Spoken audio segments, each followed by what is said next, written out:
Oke, baik kita mulai materinya pada pagi hari ini dengan judul Effective Informed Consent Communication.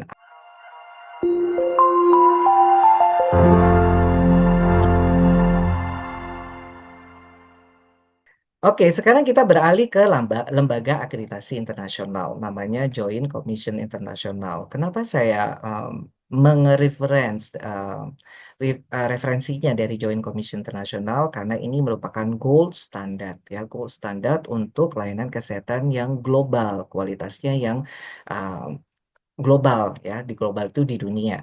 Dan yang kedua, karena dari, akreditasi yang 2024 yang terbaru ya, juga dijelaskan bahwa akreditasi rumah sakit di Indonesia itu referensinya pakai salah satunya adalah di Joint Commission International Standard for Hospital. Dan ini memang GCI itu dipakai di, berbagai macam belahan dunia ya, sebagai gold standard untuk, kualitas mutu, global ya. Nah, oleh karena saya ingin mencari tahu nih tentang informed consent itu sayangnya, di standar akreditasi ini tidak terlalu detail ya. Jadi di GCI disebutkan bahwa ini loh ada informasi bahwa ternyata ya untuk informed consent itu more than just getting a signature. Jadi ini diupdate di tahun 2022 April lalu oleh GCI. Ditekankan bahwa, ingat loh ya di Quick Safety 21 ya, di Safety 21st. Jadi setiap, GCI itu ada edisi-edisinya, edisi ke-7, edisi yang terbaru itu 2022 yang terbaru ya. Nah itu, dia bilang ada quick safety supaya kita lihat tuh perbedaannya apa atau penekanannya apa. Nah di quick safety itu dia sampaikan bahwa, "Hey, informed consent itu more than just getting a signature." Jadi informed consent itu lebih dari sekedar mendapatkan tanda tangan loh. Kenapa dia membuat ini? Karena, sudah, klaim-klaim ya, lawsuit atau tuntutan berkaitan dengan informed consent yang sudah ditandatangani itu kok semakin meningkat. Artinya udah tanda tangan pun itu masih dipermasalahkan. Nah, ternyata ada banyak tantangan dalam menerapkan proses, sekali lagi, proses informed consent yang efektif. Makanya diingatkan kembali, karena kalau kita pakai persetujuan tindakan kedokteran, pakai istilah itu ya, jadi saya stop dulu. Karena kalau kita anggap itu, kita lebih lebih ke arah yang terminologinya bahasa Indonesia itu adalah persetujuan tindakan kedokteran, takutnya informed consent itu adalah soal tanda tangan, gitu loh ya.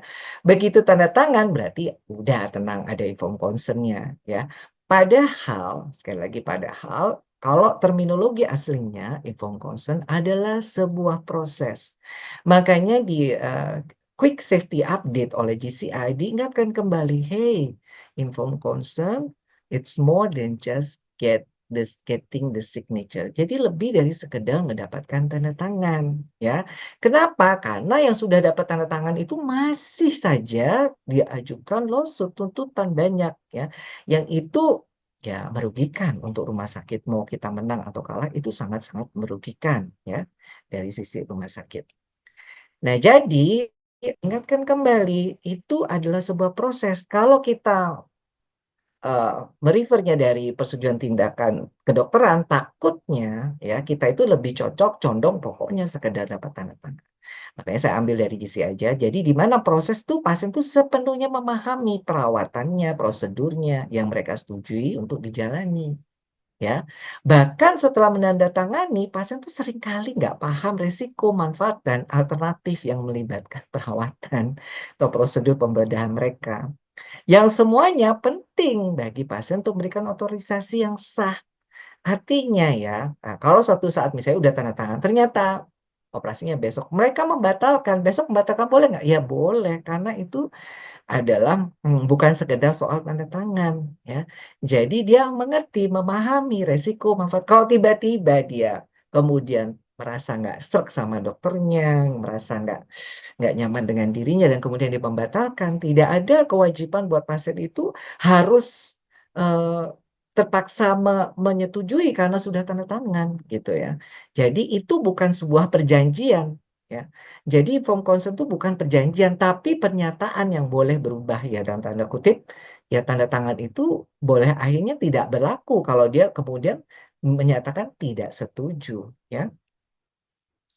Nah, informed consent berdasarkan informasi dan perawatan medis itu adalah apa sih? Proses. Proses apa? Ternyata itu adalah proses komunikasi Bapak Ibu, ya. Jadi yang dianggap serangkaian langkah, prosedur, ya ini langkah-langkah atau tindakan ya, itu langkah-langkah berkomunikasi, ya. Jadi komunikasi harus ada, namanya komunikasi ya, harus ada yang disampaikan, baik itu verbal, nonverbal, dan komunikasi itu sekarang berkembang, bukan hanya visual tapi non visual.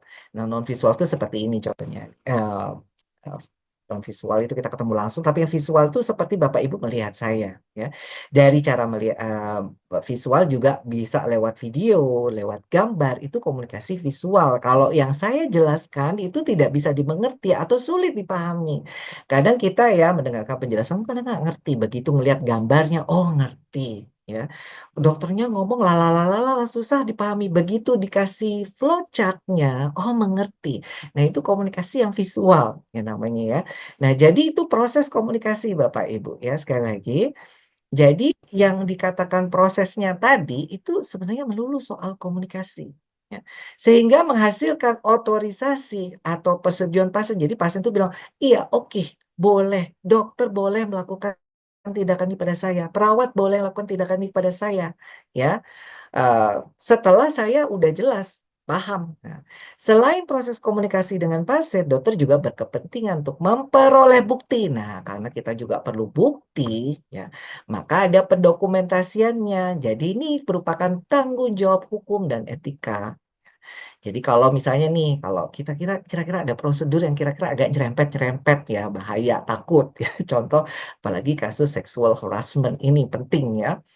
Itu gimana tuh? Jadi supaya nanti bilangnya iya, ternyata begitu itu, wah jadi rame karena kejadian di perawat kami waktu itu laki-laki ya, akhirnya jadi rame dan akhirnya terpaksa oleh owner-nya ya, owner-nya dikeluarkan oleh di rumah sakit. Padahal itu perawat yang baik sekali dan disenangi banyak orang, disenangi oleh dokter spesialisnya. Dokter spesialisnya pengen perawat itu yang melakukan EKG dan dia perawat laki-laki dan ternyata pasiennya merasa dia melebihi batasannya ya. Nah ini ya, sayangnya penekan untuk memperoleh tanda tangan ini lebih dipentingkan daripada, eee, informasinya itu sendiri ya. Jadi sekali lagi ini adalah tentang proses komunikasi.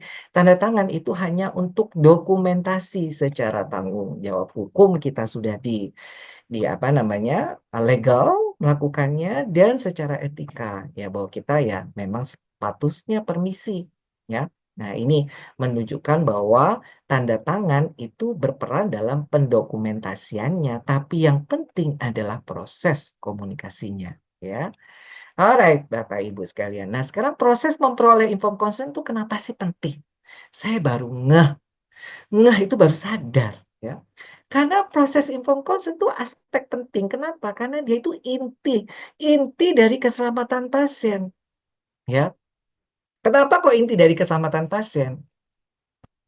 Hanya begini, sepintar apapun saya dokternya, wah sudah berpengalaman ya, sudah track record-nya sangat bagus. Tapi kalau pasiennya nggak setuju, nggak bisa dilakukan. Udah deh gratis sekalipun gitu ya, "Gratis Ibu, nggak bayar," gitu ya. Tapi kalau pasiennya nggak setuju, ya tidak bisa, ya. Jadi sebenarnya pelayanan kita intinya itu terletak pada informed consent, baik itu yang tertulis maupun secara tertulis dia setuju ataupun setuju, "Iya secara verbal saya setuju. Saya setuju sama dokternya, saya setuju sama perawatnya, saya setuju sama bidannya."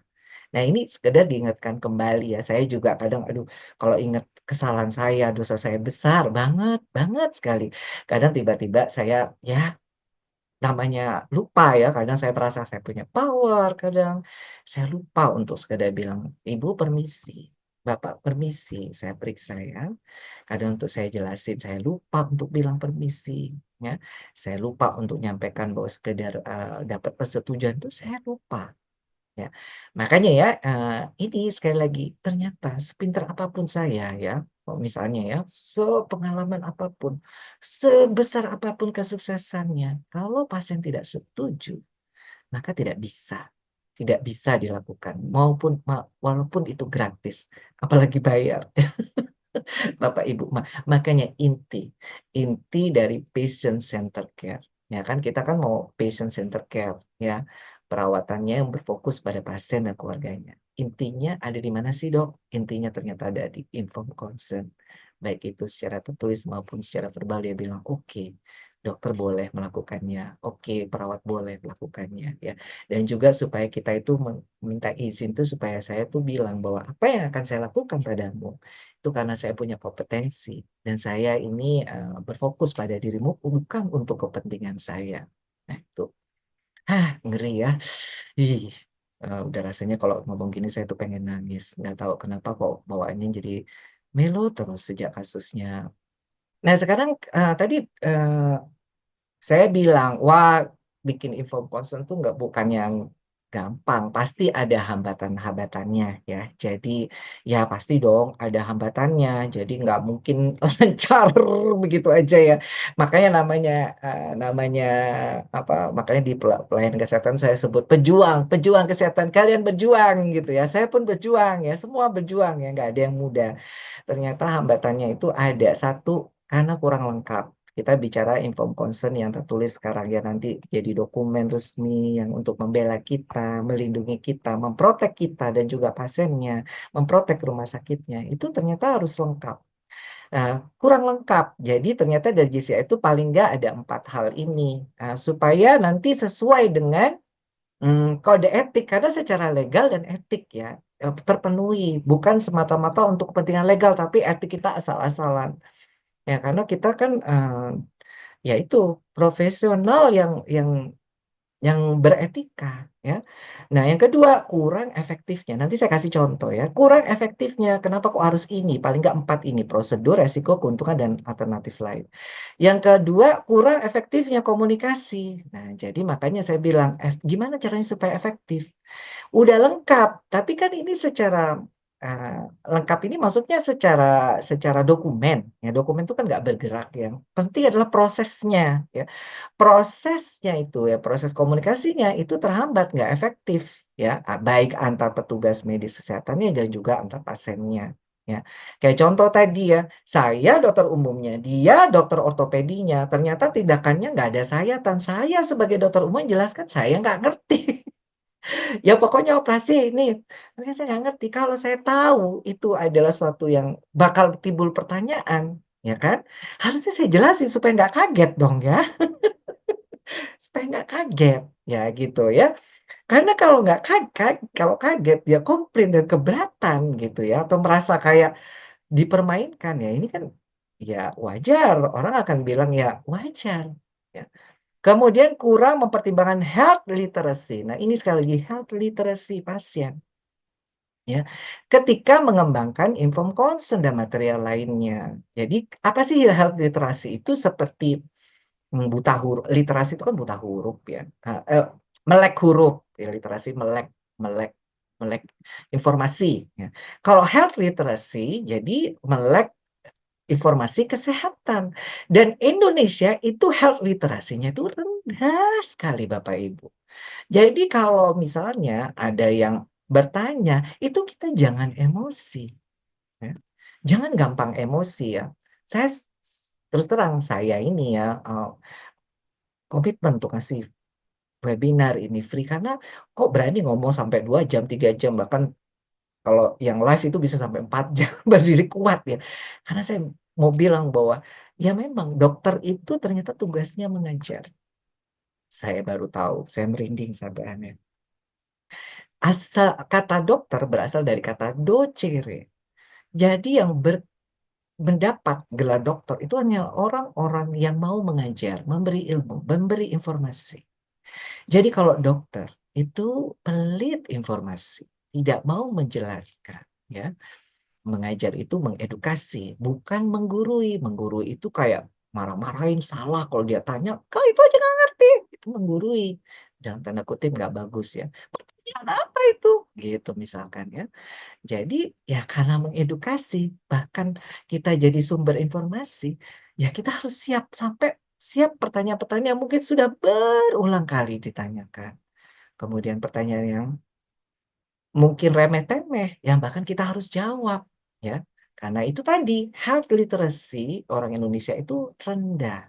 Siapa yang tahu bahwa sakitnya prostat ternyata kok telurnya hilang, ya. Terus kan kita bilang, "Ah, kan lu udah tua, buat apa sih telur, nggak penting," gitu ya. Tapi buat dia, darah telur diambil, dia nggak bisa ereksi.